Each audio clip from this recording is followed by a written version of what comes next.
How about it? Still can't believe that drunk lady puked in my cab. Joining me now to smooth things over, the host of the story on Fox News. Say hello to Martha MacCallum. Sorry about that. You shouldn't have taken me to the bar first. It's the last time I pick up outside of Langan's again. That was a mess. She looks like a nice suburban lady, but watch out. And the gloves come off. You're actually a great passenger, and I want you to acknowledge my driving was better than you thought.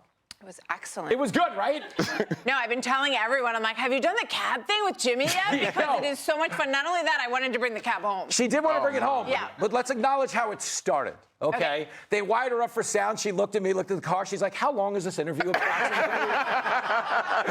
And then got in. It was amazing. You were the best. And I loved it. And yes, we could do it again. I did see you briefly at the inauguration. They don't know this, but you lent Lauren Sanchez her outfit with the boobs out. I was like, this is perfect. It's so appropriate. You should definitely wear this. Really? You don't think it's too? No. Now just go with it. Oh, my Amazon God. wants everybody to know they get paid in singles, too. It's important. Don't you think everyone's kind of at a disadvantage, though, in the presence of Melania? Because she is a supermodel. Oh, my gosh. And people are starting to remember that now, you know, because they didn't give it a due the first time around. Absolutely. No, I really hope, I hope that all the fashion magazines ask her to be on the cover and she goes, no. Like with that hat. With the hat on.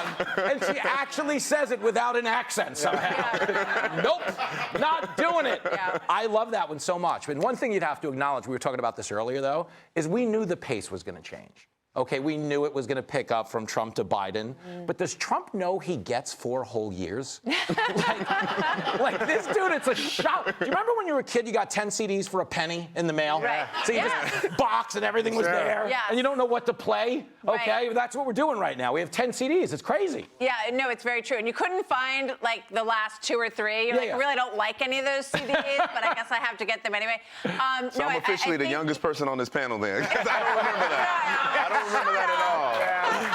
You gonna talk about the 8-tracks next? What's going on? That's the thing.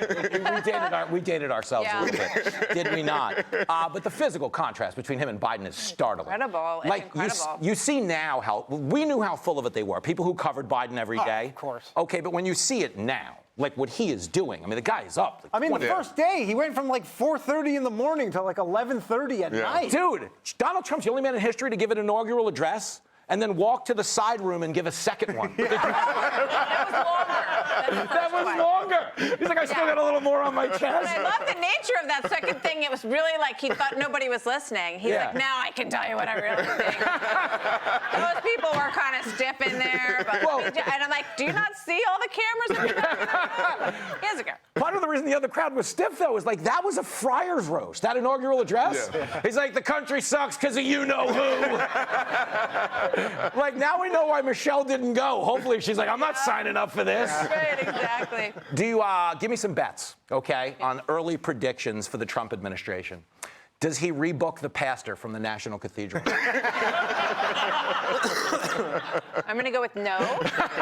Wow. No, that was... Honestly, I was horrified by it. I didn't know what was happening. I'm like, wait, it's not about you. This is about blessing the president and his family and the vice president and his family. Keep yourself out of it. It's not a political moment, but it was horrific. Yeah, it really, because she just dive-bombed liberal woke She's so proud of herself. Yeah, like she thought it was the greatest thing in the world. The greatest thing ever. You know, like I got a little suspicious when the second collection was for climate change. I was like, wait a minute. This is not, this is not what's going on. What was so surprising to me, because I had never seen a pastor do those kinds of things, and I was like, wait a second, this is one of the people who's going to have their career in from DEI.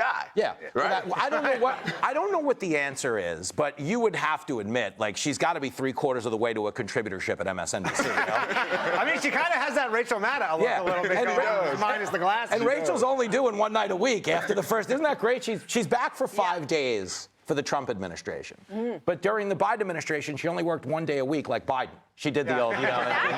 Exactly. So she's probably getting paid extra now that the pace is much. No, you're right. She only had to work 1 day a week because most days it was like, there are no events on the president's schedule. There are no events on the vice president's schedule. And she's like, why should I have to show up for work? She's like, I'm not doing it. Nothing to talk about. Biden was the first president to quiet quit. Yeah. You know what I mean? So true. And Trump's the Very other Gen guy. Z of him. Like, Trump is absolutely the other guy. Trump's the guy that's like, I'm in the office 5 days a week. Yeah. You know? Literally. And everyone else is too. And Yeah, it's a thank thing. goodness. So Biden is probably the most happy about leaving. You can see he was kind of nodding off in the inauguration, didn't he? Yeah. Well, did you see it? When he was elected? He was he was down in the dumps because when he was reading the program, he realized he lost. It's like, wait, I came up all these steps. I wrote a speech for nothing.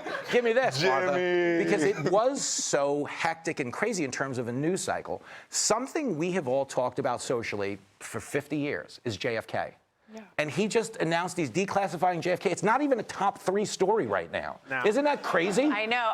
We did do it on my show, but I also loved I love the pen. You know, the whole performative element of the presidency now. It's like, and it's a show. But I loved it when they handed him that one. And each one he kind of goes, "What's this one?" Yeah. You know, and they're like, "Oh, this is we're going to declassify all the intelligence on the assassinations of JFK, RFK, and Martin Luther King." Oh, that's a big one. And then he goes, "Give this pen to RFK Jr." He did. Right. He gives away the pens like he's a guitarist throwing picks into the audience after he's done rocking out. You guys, Martha MacCallum, it is time for your stage dive. Thank you for doing this. This was amazing. Oh my gosh, it's so Give it fun. up for Martha one more time. So good. Hi, everyone. I'm Brian Kilmeade. I want you to do me a favor. I want you to click to subscribe to the Fox News YouTube page. This is the only way that I know for sure that you're not going to miss any great commentary, any great news bites, any great interviews coming your way on Fox. You can get it all here on YouTube. So subscribe right now.